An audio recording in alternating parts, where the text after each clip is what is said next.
السلام علیکم۔ ایران اور اسرائیل کی جنگ میں جتنے بھی اٹیک ایک دوسرے پر ہوئے، آپس میں ملی بھگت سے نورہ کشتی ہوئی، اور اس کے علاوہ اسرائیل نے جتنے بھی دوسرے اسلامک کنٹری پر ادھر ادھر، جیسے آپ کے سامنے یعنی کہ یمن کے بارے میں، یمن نے اٹیک کیا ہے تو اس پر اسرائیل نے پہلے اٹیک کیا تو اس نے کیا۔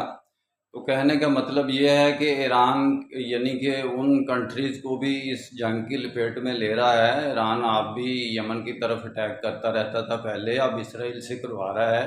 آپس میں بہن بھائی ہیں ایران اور اسرائیل، تو آپس میں یعنی کہ سارے تو ایران کے 70% تو سارے بڑے بڑے جو جتنے لیڈرشپ تھی ساری اسرائیل کی ایجنٹ نکلی۔ ایک چھوٹا بندہ، عام بندہ ایجنٹ ہو تو وہ الگ بات ہے، یعنی کہ لبیک یا غزہ کے جو ان کا کمانڈر ان چیف تھا، جو ان کی پارٹی کا ایران کے اندر، وہ یعنی کہ اسرائیل موساد کا ایجنٹ نکلا۔ تو اس کا مطلب یہ ہے کہ سارے کا سارا ایران ایجنٹ ہے اسرائیل کا، اور آپس میں ایک دوسرے سے مل کر یہ ساری اسلامک ورلڈ کو بھی اور دوسری ورلڈ کو بھی یہ وار اینڈ ٹیررزم میں مبتلا کر رہے ہیں۔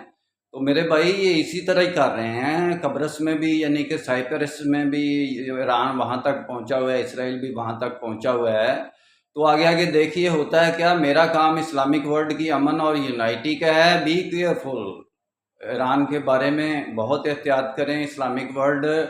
اور یہ کچھ نہیں یعنی کہ یہ اسلام سلوم کا صرف نام لیتا ہے اللہ رسول کا، باقی یہ شہداء کا، باقی سارا یہ کام یہودی والا کر رہا ہے۔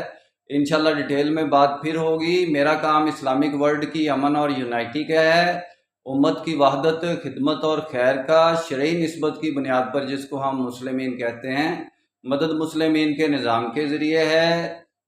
انشاءاللہ ڈیٹیل میں بات پھر ہوگی۔ نسبت، وحدت، خدمت، خیر کے ساتھ۔ اللہ حافظ۔